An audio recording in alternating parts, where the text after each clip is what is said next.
Welcome, everyone, to this edition of The Voice of Meaning. I am very pleased to have a special guest. My sister, who is closest to me in age, has agreed to talk about life after retirement and what she's passionate about and what's meaningful for her after over 40 years of work life. So, Michele, you just finished a choir presentation that was just incredible. And Thank you. please talk about your music journey from when you were a kid and why you've chosen to be on a choir as your main pursuit later in life. Oh gosh, it goes so far back. I think we were little kids on, it was Madison Street and in Syracuse. And we had a piano, and I think it was my mother's dream that we would all learn how to play the piano. So I think we were like I was 9 or 8, 9 years old, even less. When we started. I learned, we learned music, and I did like the teacher. I enjoyed that part. What I hated was practicing, but I did it. And I kept on, and it kept on going even until we moved to Oakmont Drive in DeWitt. And I was still getting lessons, but then I changed from piano to guitar, and that kind of set me off. That's when I said, "Wow, I like music." And I'm a '60s girl. I'm one of those baby boomers that grew up in the late '50s and '60s, and my music was the music that it was the Beatles, and it was the Rolling Stones, and good old rock and roll, and the heavy duty stuff. I really loved it, and I learned how to play it. And I don't know if you remember, Neil. I was in a band. We had a band and Dad let us practice in at the warehouse on Sealy Drive there, and we actually performed at parties. And and I listened, that the music that I listened to, it was, mostly the Beatles and the stuff that they played on the radio, the popular music they played on the radio. And I love that. When I got to junior high already, I joined the choir. At first it was a junior high choir, and then along the way became the regular high school choir. And that I found that I had a good ear for music, and that I'm on point just by listening to things. And I really enjoyed, especially at that time, I was enjoying show tune kind of stuff, and singing those kind of things. So I participated in all the end of year programs that the big shows that they put on for the end of the year at school. And so I really loved that, and that got me into show tune kind of thing. And then I did 3 years of high school, and then I did my last year. I was headed out to Israel for my last year of high school. And that particular year, that was August 1969. And the baby boomers that are listening here know what happened in August 1969. There was Woodstock. Well, we didn't know it was Woodstock. We didn't realize that that's going to be that kind of a thing, the way it turned out to be. But my parents were very generous with the car, because they knew it was my last summer to be with my friends.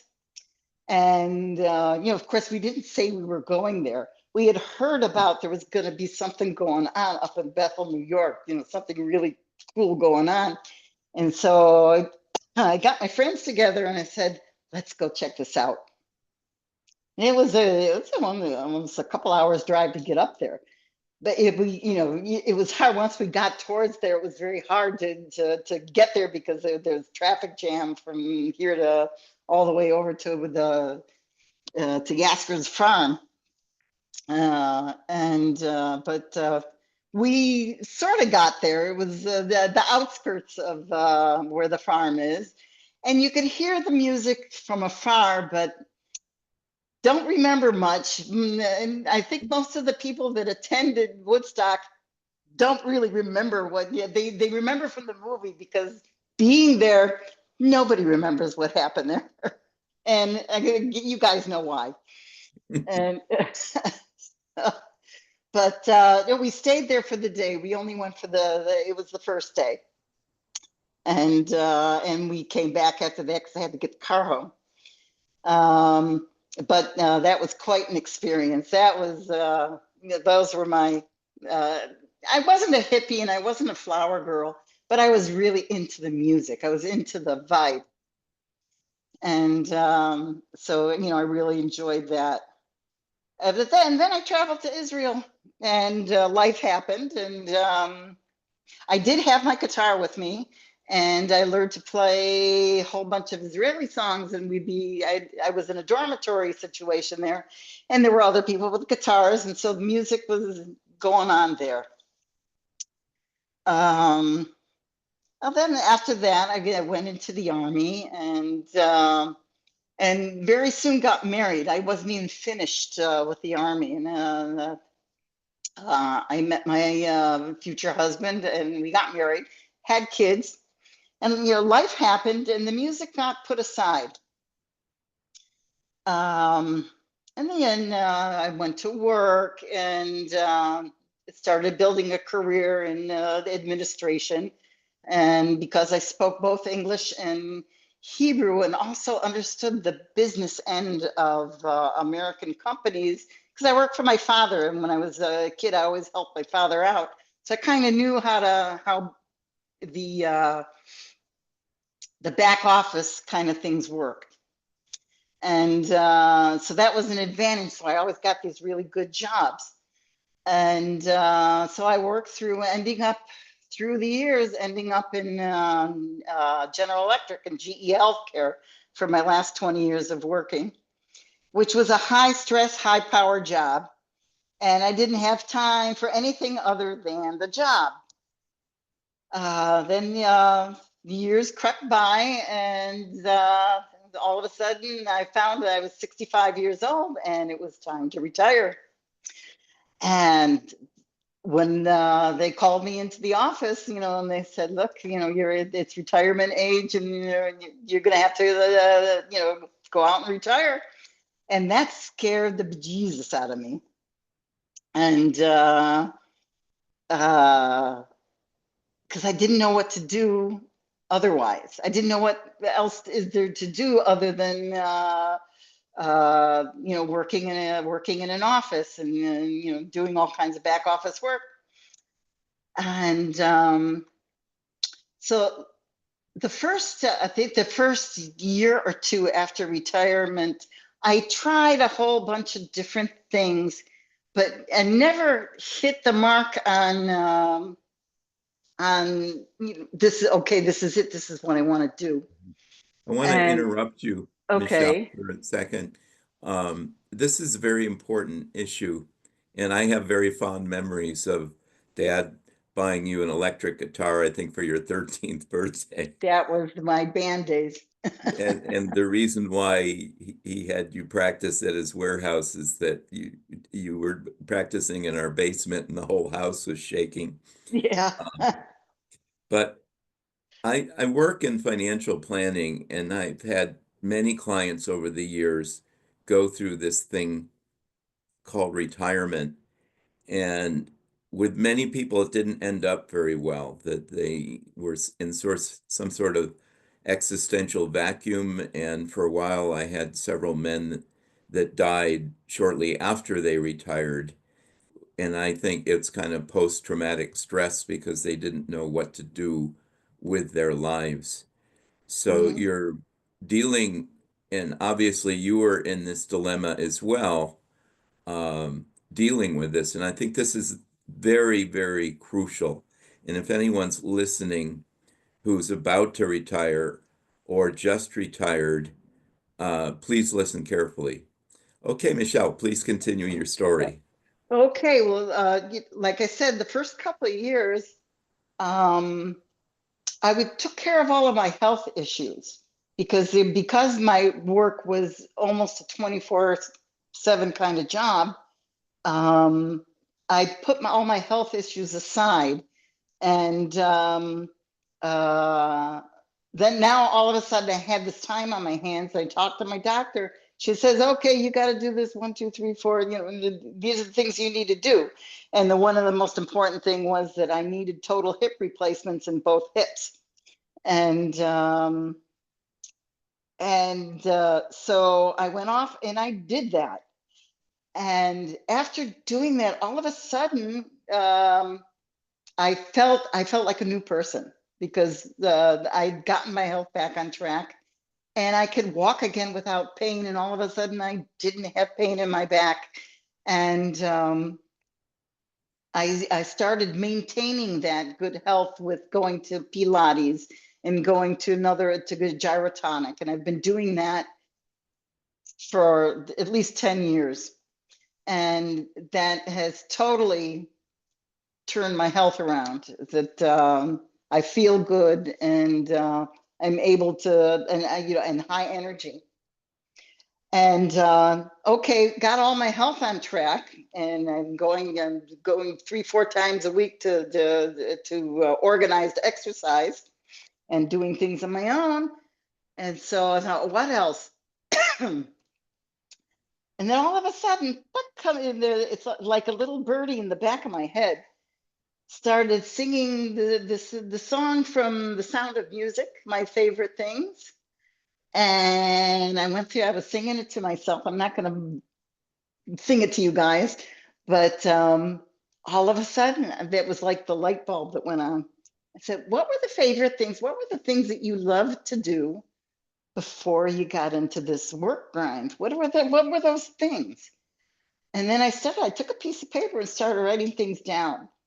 I said, I like playing guitar. I like being in a band. I like rock and roll music. Uh, like listening to good music. And I like to exercise. And I like to crochet. So when I was pregnant with my 3 kids, these were kind of high risk pregnancies because I had cesarean sections. So I had to spend a lot of time on my tuchus. So I started crocheting, making lace. I started making a lot of lace things and, the fine. I had that patience to do the fine kind of things. So I went and did that, and then I found that very fulfilling. And in the music thing, I thought, I was in when the kids were growing up. I did join a choir. I was in a choir on the Golan Heights for years. It wasn't a choir; it was a chorus. And the difference between the chorus and a choir is the chorus sings popular songs, it's popular singing, and we don't need to read off music or something like that. Somebody's playing the piano and we have the words to the songs and we divide it into voices and we sing them. And we'd appear in all kinds of different events that happened in the neighborhood and they're around. But here, when I finally moved away from the Golan and living in a different area, I thought, why don't I join a choir? Look for a choir. And so I did, and I found a choir, but this choir was there. They were dealing in chamber music. They were singing chamber music in classical pieces. And you had to know to read notes, and you had to, be musical enough to be able to look at the sheet music and do something with it. And I thought, I'll give it a shot.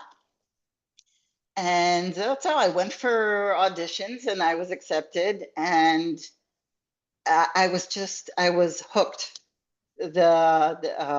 Sitting, reading off the music and singing in different voices and um, singing Mozart and Brahms and Bach and all kinds of Israeli classical artists. And we sang a beautiful requiem by Aaron Harlap that was just beautiful. It's just a different arrangement to the classical requiems.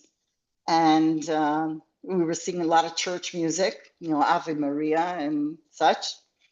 And we were singing a lot of Ladino that I really, really enjoyed. That was a new discovery for me.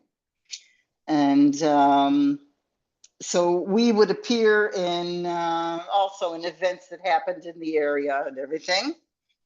And we joined an organization that's nationwide here.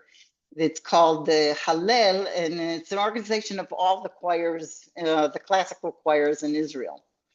And from time to time, they had events that would get us together to sing big pieces. I really enjoyed that. And just recently, we had a big project to sing the Song of Fate that's by Brahms. In German, it's Schicksalslied. And the whole piece is in German. And we were chosen to sing along with 4 other big choirs to sing this piece along with the Jerusalem Symphony Orchestra in the Jerusalem Theater, which is a big deal. And I had never sung with an orchestra, more than a piano and a guitar. I didn't, have that kind of accompaniment. And it was an experience. It was a bucket list kind of thing for me to do. That's how profound it was. And What was it like standing up there and with what, 150 other singers and almost 100 orchestra members playing? mhm. Um, what did it feel like, the vibration, that experience? It was awesome. It's hard for me to put in words how the feeling was. It was fulfilling. It was like this big light went off. It was heavenly is the word. That and by That's how I the felt. way, yeah, by the way, in the explanation will be a link to that presentation. It in English is translated into the Song of Destiny, Hmm. and it gives me goosebumps just to think about what it must have been like. And also, you had mentioned that the choir had a challenge not to be drowned out by the orchestra. Is that correct? Yes, yes, because we none of us had all this experience to sing with so many instruments. And so we had rehearsal with the conductor, the guy who was our conductor, and he's the conductor for the Jerusalem Symphony Orchestra, one of them. And he said, "Look, if you guys don't open your mouths and belt it out," he said, "belt it out like an opera singer, not don't be small with it. You got to sing it like you're singing in an opera." And he says, "Otherwise, nobody's going to hear you. We're going to hear the orchestra and not you." And Yeah, well, you we did certainly rehearse before succeeded. that. Yeah, Yeah. no. Please watch the presentation because it's amazing. So what's your next project? Where are you going from here?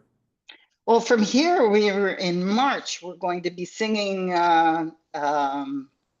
Mozart's piece, And Mozart's Requiem, that's divided into 7 pieces. And we're joined, there's going to be 2 other choirs with us. And we're going to be singing with an orchestra of string instruments and a piano. Amazing. And that's an amazing piece to learn. That's whoa, that's was way out of my league for sure. But I found out that I can do it. Just rehearse and do it. So between now and then, how many practices will you have to be attending? Oh, we're going to have a lot of practice. We have a formal practice once a week with the whole choir, and I meet twice a week with just I sing mezzo soprano and alto, and so we meet up, separately and work on the pieces. Amazing. And that's my main love of what I'm doing right now. I'm doing a lot of other things. I tutor English, and I still futz around with my guitar, and I exercise 3 times a week, and I have to travel from the house. It's a trip to go to where I have to go, but I do enjoy doing it, and I'm still crocheting. I crochet in 1 second. I'll show you. I make these little tiny things. You see that little goat there? Billy Beautiful. Goat Gruff. These little kind of things, and the kids love them. And I love doing them. I do all kinds of things, all kinds of animals. So how many grandkids do you have now? I have 7. Nice. Yes, I have And, 7, and I'm a very hands-on grandma, gamma.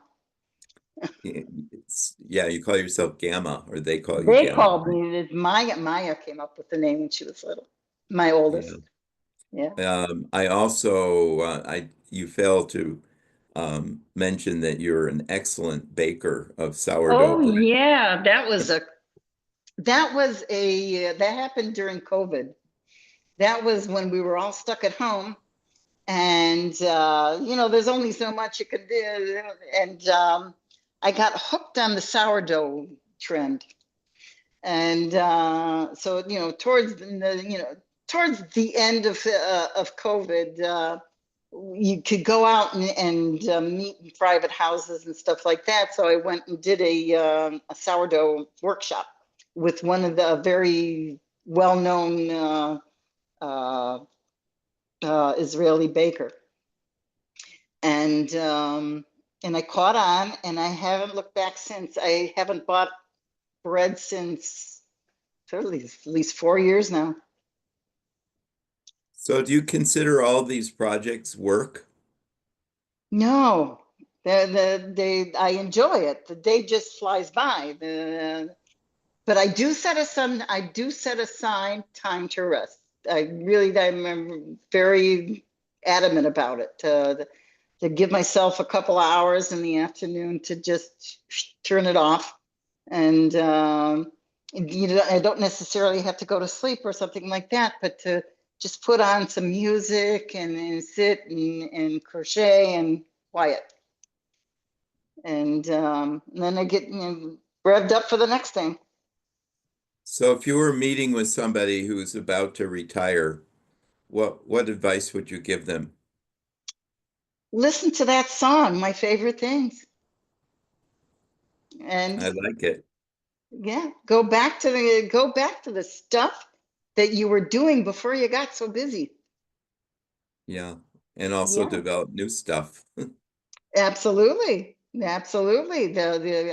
My going towards classical music was really new to me. I take voice lessons, and